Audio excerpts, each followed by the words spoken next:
나는 얼마나 인정받고 있을까? 자존감의 가장 대중적인 의미는 자아 존중감이다. 말 그대로 자신을 얼마나 존중하고 가치 있는 존재로 받아들이는가를 뜻한다.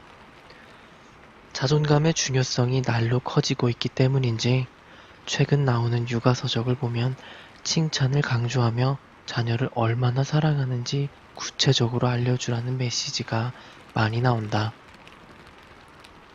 이처럼 높아진 교육 풍토와 의식 있는 부모들 덕분에 요즘 아이들은 중장년층에 비하면 자존감이 꽤 높은 것 같다. 안타깝게도 지금 성년이 된 대다수는 부모에게 그런 말을 듣고 자라지 못했다. 너는 소중한 사람이야 라는 말을 듣기는커녕 잘못했다고 혼나거나 심지어 발가벗겨져 문 밖으로 쫓겨났던 경험이 더 많을 터. 그렇게 직접 지적하거나 창피함을 유발해 복종하도록 하는 육아법이 일반적이던 시절이 있었다. 어릴 때부터 자신이 소중하다는 사실을 깨닫고 탄생 자체가 축복이라는 사실을 숙지한 아이라면 자존감이 상대적으로 높을 것이다. 하지만 그렇지 않다고 해서 이제와 부모나 세상에 대한 원망에 사로잡힐 필요는 없다. 그 당시는 그게 정상이었고 대다수 아이들이 그런 환경에서 자랐기 때문이다. 우리는 자신의 가치에 대해 잊고 산다. 누구나 인정받고 사랑받아야 할 존재라는 사실은 알고 있지만 막상 당신은 가치 있는 사람인가요? 라는 질문을 받으면 자신있게 대답하지 못한다. 또 자신을 존중해야 한다는 사실은 알지만 다른 사람에게 쓸모있는 존재로 인정받거나 사랑받아야만 가치 있는 존재라고 생각한다. 하지만 자신의 가치란 반드시 누구에게 인정받아야만 찾을 수 있는 것이 아니다. 상담을 해보면 부부 생활에서 만족도가 떨어지는 남편들은 대부분 자존감이 저하되어 있다. 부인이 자신을 무시한다고 생각한다. 쓸모있는 존재, 유용한 존재로 인정받고 싶은데 번번이 그 욕구가 좌절되기 때문이다. 이해가 안 되는 것도 아니다. 어떤 문제가 생길 때마다 남자는 해결책을 제시하려고 덤빈다. 직장 문제나 고부 갈등으로 고민하는 아내에게 촌철살인의 한마디로 해결을 해주고 인정받고 싶어 한다.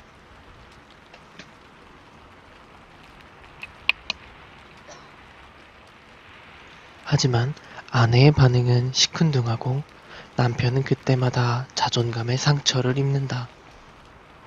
남편이 원하는 건 단 하나. 아내가 나를 쓸모있는 존재로 생각해주는 것이다. 이것이 남편의 자존감이다. 한편 부인의 자존감은 공감에 달려있다. 남편이 자신의 감정을 공유한다고 여기면 부부의 만족도도 높아진다. 부부 치료는 서로가 서로에게 얼마나 소중한 사람인지를 깨닫는 과정이다. 성숙한 부부들은 배우자의 자존감을 지키는 일이 곧 나의 자존감을 지키는 일이라는 걸 알고 있다. 그래서 상대방의 자존감을 지켜주려고 노력한다. 한 배를 탄 운명 공동체이므로 상대가 죽으면 나도 죽는다는 것을 안다. 인정받는 것에 관해 얘기를 하니 학회에서 처음으로 강연을 하던 날이 기억난다. 긴장을 많이 했다. 연단에 섰는데 다리가 후들거렸다. 나를 불러준 것은 고마웠지만 부담이 너무 컸다. 나는 대학 교수도 아니고 경력도 별 볼 일 없었다. 이런 자리에 괜히 와서 무시라도 당하면 어쩌나. 바쁜 사람들 시간 낭비나 하게 하는 건 아닌가 하는 생각이 머리에서 떠나지 않았다. 강연이 시작되자 목소리는 갈라졌고 손발이 떨렸다. 근심 어린 마음으로 준비한 슬라이드를 보며 읽어내려갔다. 그 와중에도 내가 초보라는 사실을 청중이 눈치채지 않을까 하는 걱정이 가득했다. 그때 청중 사이에서 찰칵 하는 소리가 들렸다. 내가 준비한 자료를 누군가 촬영하는 소리였다. 이윽고 찰칵, 찰칵 소리가 연달아 들려왔다. 청중 쪽으로 몸을 돌리자 많은 사람들이 고개를 끄덕이며 내 설명에 집중하고 있었다. 연세가 지긋한 선생님들도 흐뭇한 표정으로 나를 바라보고 있었다. 그 순간 나는 긴장이 풀렸다. 허리가 펴졌고 그제서야 평소 목소리를 되찾았다. 내가 준비한 자료가, 아니 내가 인정받는 순간이었다. 사실 연단에 오르기 전부터 나는 한 가지 의문에 시달렸다. 사람들이 나를 필요로 할까 하는 의문이었다. 그도 그럴 것이 학회장엔 나보다 공부를 많이 하고 경험도 풍부한 분들이 많았다. 이런 분들이 내 강의를 듣는다니 부담스러웠고 이들을 만족시키지 못하면 어쩌나 하는 불안감에 빠졌다. 그런 압박감은 준비를 더디게 만들었다. 가뜩이나 진료가 끝난 후에 혼자 준비해야 하는데 그 시간마저 집중할 수가 없었다. 자료는 너무 진부해 보였고 내 번역이 옳은가 하는 의심과 싸워야 했다. 시간이 지나면서 더 심해졌다. 경력이 없다는 점, 준비가 부족하다는 점, 망쳐버릴지도 모른다는 스트레스 때문에 이 기회를 남에게 넘겨버릴 뻔했다. 나는 청중을 실망시킬까봐 걱정하고 있었지만 이것은 핑계에 불과하다. 사실은 사람들이 나를 무시하면 어떡하나, 누군가 하품을 하거나 지루해하면 어떡하나, 발표를 망치면 어떡하나 등 온통 내 걱정으로 가득했다. 내가 그랬듯 전문직 종사자나 성공한 사람들 중에도 자신의 능력이나 성취를 의심하며 불안해하는 사람들이 많다. 어렸을 때부터 공부를 잘했고 현재 돈도 잘 벌고 다른 면에서도 모자랄 게 없어 보이는 사람인데 늘 쫓기며 산다. 왠지 모를 불안감과 초조함에 잠을 못 이루거나 심한 경우 술을 마셔야만 잠을 이룬다는 사람들도 있다. 이들은 대개 강박증에 시달린다. 강박증은 한 가지 생각이 지속적으로 떠오르고 지워지지 않는 증상이다. 이들의 강박증은 실은 어릴 때부터 예컨대 이런 생각에 휩싸여 있던 경우가 많다. 1등을 하지 못하면 넌 아무짝에도 쓸모없는 인간이야. 너 이번 시험에서 떨어지면 엄마 아빠한테 혼날 거야. 등등. 성공한 사람들의 뒤에는 헌신적인 부모도 있지만 이처럼 강박증을 심어놓을 정도로 자녀에게 불안을 강요하는 경우도 있다. 물론 부모는 그런 영향을 끼치지 않았는데 자녀 혼자 그런 생각에 빠지는 경우도 많다. 내가 과연 인정받을 수 있을까? 하는 고민은 에너지를 일으킨다. 이 방법은 꽤나 중독성이 있어서 나는 지금 이 순간도 이 방법을 쓴다. 독자들에게 꼭 필요한 책을 내는 쓸모있는 의사가 되어야 해 라는 생각을 하며 나를 다그치고 있다. 문제는 이 방법만 가지고는 성과를 만들어내는데 한계가 있다는 점이다.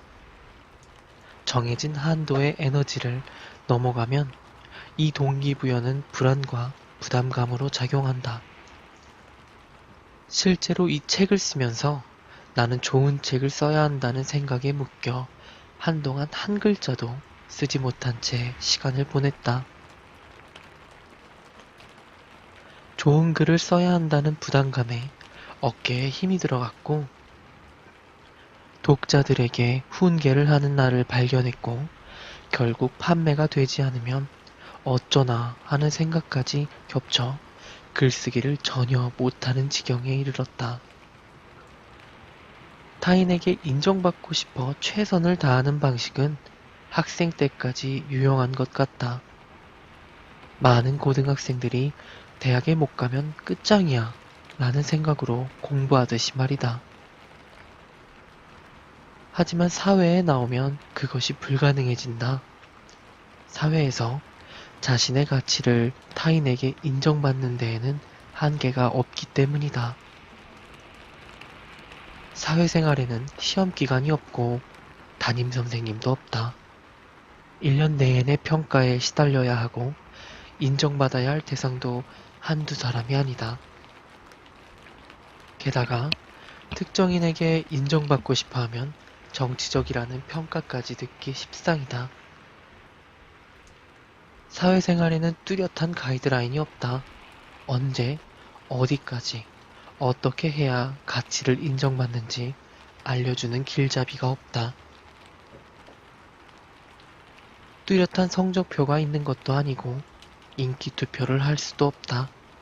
그래서 자신의 가치를 스스로 인정하기도 어렵고 그것을 느끼기는 더 어렵다. 우리는 여러 사회에 동시에 속해 있다. 직장에서 가치를 인정받는 것에 집착하다 보면 가정엔 소홀해질 수밖에 없다. 좋은 부모가 되겠다고 가정에 몰두하면 직장에 문제가 생기기 십상이다. 배우자에게 인정받으려 하다가 부모님과 문제가 생기기도 한다. 우리가 가진 에너지에는 한계가 있기 때문에 애당초 모든 면에서 가치를 인정받기란 불가능하다. 그럼 어떻게 하면 좋을까? 해답은 과정에 있다. 과정에 몰입하면 된다. 평가는 나중의 일이고 과정은 현재의 일이다. 과정에 집중한다는 건 결국 오늘 할 일에만 포커스를 맞추는 일이다. 가령 취업을 하고 싶다면 취업을 하기 위해 오늘 할 수 있는 일만 생각해야 한다. 좋은 대학에 가고 싶다면 평가는 수능 시험 당일이고 과정은 오늘 공부를 하느냐 마느냐다. 오늘 공부할 언어 영역이나 수리 영역에만 집중하는 것 말이다. 평가는 우리가 할 수 있는 영역이 아니고 현재의 영역도 아니다. 과정에 집중하는 사람들은 지금 이 순간의 나에게 집중할 수 있다. 하루하루에 최선을 다하기 때문에 결과가 나쁘더라도 상처가 적다. 비록 시험에 통과하지 못했지만 그 과정은 훌륭했다는 만족감이 남기 때문이다. 자존감은 내가 내 마음에 얼마나 드는가에 대한 답이다. 그러기 위해선 타인의 평가가 아닌 자신의 평가에 집중해야 한다.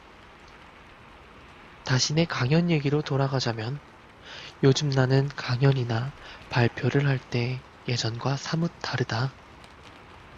오로지 나 자신에게 초점을 맞추기 때문이다. 책을 쓰는 것도 마찬가지다. 누구에게 인정받기 위해서가 아니라 내가 힘들 때마다 펼쳐보기 위해서 내 딸들에게 도움이 되기 위해서 쓴다. 그러다 보니 그 전에 비해 훨씬 나에게 몰입하게 됐다.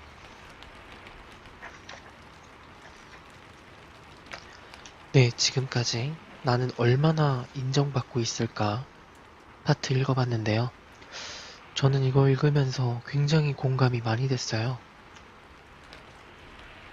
인정받고 싶어 한다는 그 욕구가 현대인들한텐 제일 심한 것 같아요. 인정을 받는 게 마음속으로 그냥 신나는 것뿐만 아니라 이 인정을 받아야지만 자기가 회사 생활에서 혹은 조직 생활에서 뭔가 이익을 얻을 수 있고 삶을 영위할 수 있다고 해야 된다 그래야 되나? 그렇기 때문에 오늘날의 인정이라는 거는 그냥 내 능력을 인정받아서 좋다라기보다 남을 위해서 인정받는 것 같은 느낌이 들더라고요. 이 책에서는 그러지 말라고 그렇게 말을 하고 있지만 현대 세상에서 그렇게 살기란 쉽지 않은 것 같습니다. 그럼에도 불구하고 이 책을 읽었다면, 이 방송을 들으셨다면 너무 남에게 인정받는 데만 노력은 안 하셨으면 좋겠어요. 인생을 남을 위해 사는 게 아니라 나를 위해 사는 거잖아요. 때로는 남을 위해 살아야 될 때도 있지만 하루에 몇 번 정도는 내가 내 자신을 인정해주는 시간도 가졌으면 좋겠습니다. 여러분 오늘도 수고 많으셨고요. 내일도 잘 버티시기 바랍니다. 모두 잘 자요.